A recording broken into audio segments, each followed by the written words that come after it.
welcome to Game School, or welcome back to Game School.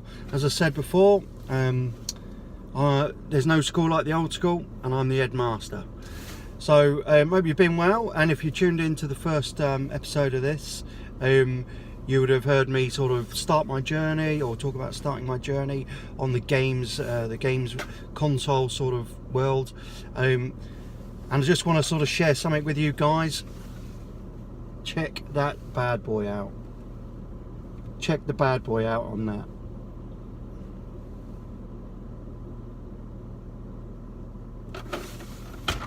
Anyway, let's get going.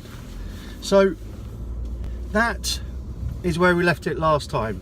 I was talking about my introduction to the world of the Atari, which was pretty cool. And as you can see, it's a very cool looking console. A console with wood trim, which is, for me, amazing. Not for anybody, I think it's amazing, but I actually quite like the idea of it. I don't think there's been one since. Correct me if I'm wrong, but you know, I can't remember one that's got that sort of trim. But more importantly, it is quite sort of, at the time, it was quite futuristic as well. It looked good, it sort of did what it did. It was quite robust, to be fair. There are a few little niggles with it, that's for sure, the same as any sort of brand new console. But hey, it was a lot of fun. So before I actually got the Atari, I'd actually gone round to a good friend of mine's house, and he had one for that Christmas. And I don't really remember it being sort of, I mean, I'm sure it was, but I don't remember it being really advertised, you know, Atari, get your Atari here. But maybe, you know, it just bypassed me for some reason. But anyway, I went around to my friend's house and he was like, Nige, you got to check this out. This is the new Atari game. You know, he had a stack of cartridges. The first one we played was Space Invaders. He got Space Invaders with it, I think. So the first one we played was Space Invaders. 101 levels. 101 levels. So that was amazing for starters anyway. But it was just the sheer, it was no different than the arcade. So before that, you could only play these types of games in arcades, where, you know, you'd be piling in huge amounts of money just to have, you know, I don't know, 10 minutes if you're lucky on a game or something like that. If you were good, you know, maybe. And arcades were just, I don't know if you've watched Stranger Things recently. I mean, this is a real throwback to the 80s. So that is, I'm reliving my childhood through that. Amazing, unbelievable series. If you haven't checked it out, check it out. If you're into the 80s, if you're not, and you're into sci-fi, it's pretty good as well. But anyway, so yeah, you could only play these sort of games in arcades. That was it, really. So the sheer fact that a machine that you could bring a machine into your home with a stack of different games. All you did was pull out a little cartridge and put it back, put another one back in, and you had a different game. Amazing. So anyway, we were playing this Space Invaders game, which, like I said, I absolutely loved on the arcades anyway. And you know, you had a 2-player version of it and all of these things, and it was just exactly the same. Again, it was just like, wow, this is amazing, I've got to get one of these, I have to get one of these. And I pestered my parents every day, probably, until I managed to wangle them to get one. And what I did, actually, I paid for it through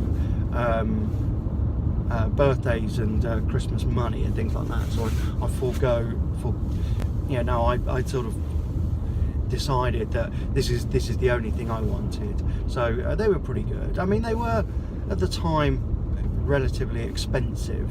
I know in terms of today's prices, it's sort of, I don't know. I don't know if they're comparable, really. I suppose they are in terms of actual monetary cost. Probably a similar sort of amount, but back then that same amount actually seemed quite a lot more money. So anyway, managed to get hold of one.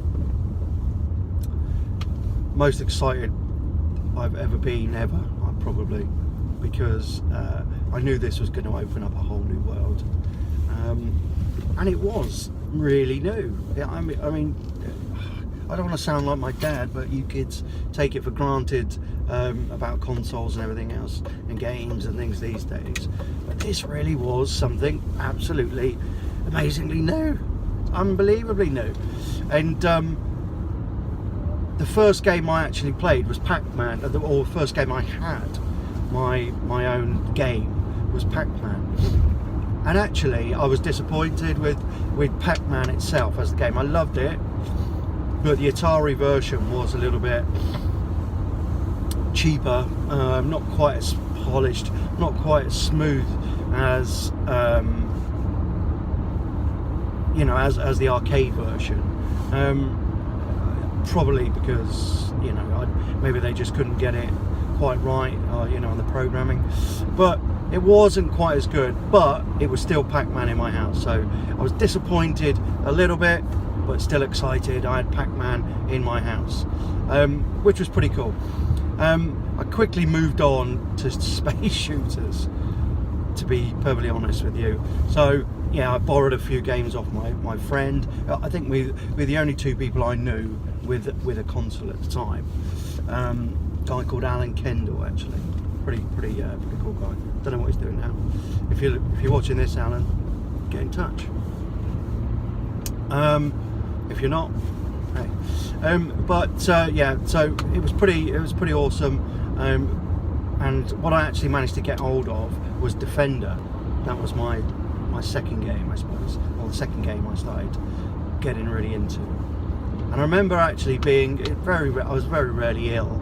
I think it must have been fate, but I actually was quite ill with chicken pox or something like that. So I couldn't go to school, quarantined, but it gave me a chance to master Defender, and master it I did. Oh my god, it was amazing. I was just untouchable. It was like I was almost feeling sorry for the pixels. I just couldn't stop, just could not, you know.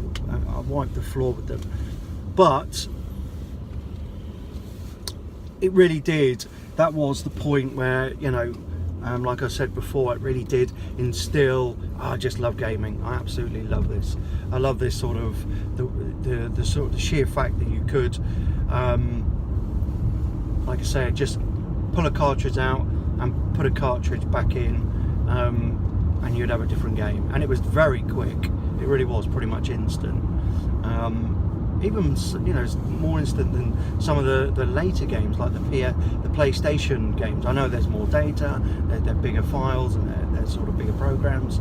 They take a little bit longer to load in, and really it's probably unfair to try and compare them, because they are very, very different. But they were instant. So for me, it was, and for everyone that came in and played it, loved it. Again, it was one of these sort of instant playable. You didn't really need much. I mean, you know, if you were born in that era, you didn't really need too much sort of instructions. It did seem quite playable. There were some horrible games, mind you. There were some ridiculous games, some games that I have no idea how or why they were even made. And these again, you know, I know I talk a little bit about price and things. If I remember rightly, I don't think the games were cheap. You know, they're probably not quite as expensive as games today in comparison. But I do remember, I do remember them, you know, thinking at the time, or my parents sort of saying, you know, we can't spend a certain amount of money on this particular game because it's not worth it, whatever they said. But yeah, anyway. So the Atari brilliant. And the next major game that just, you know, that I just loved was the normal standard Breakout, which is a block game where you have a sort of paddle, a turning paddle controller, and you had a little sort of square, or it's not square, but a sort of stick like deflector at the bottom of the screen, and you had to sort of break through these bricks. I think it's had many names over its regeneration through the years.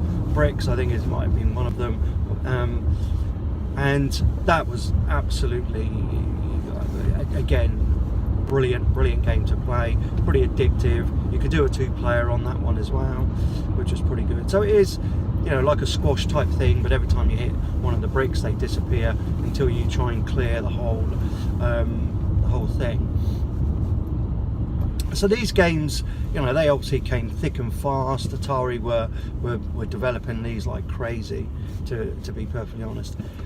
But to my surprise, I am pretty surprised about this. Possibly, you know, there's probably many reasons, but you know, Atari eventually did disappear.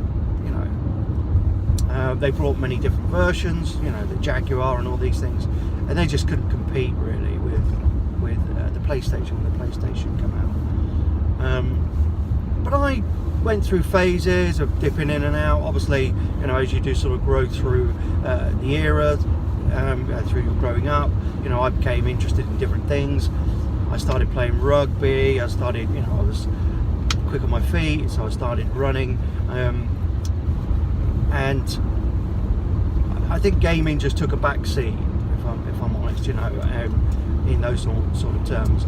But I always did come back to them as a bit of a relaxation, which a lot of people do, you know.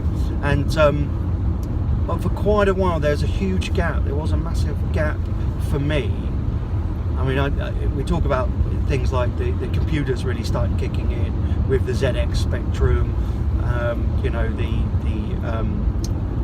Microsoft sort of started trying to sort of get involved, the Macintosh, all these things did start to kick in, and gaming did take on that sort of process. And I had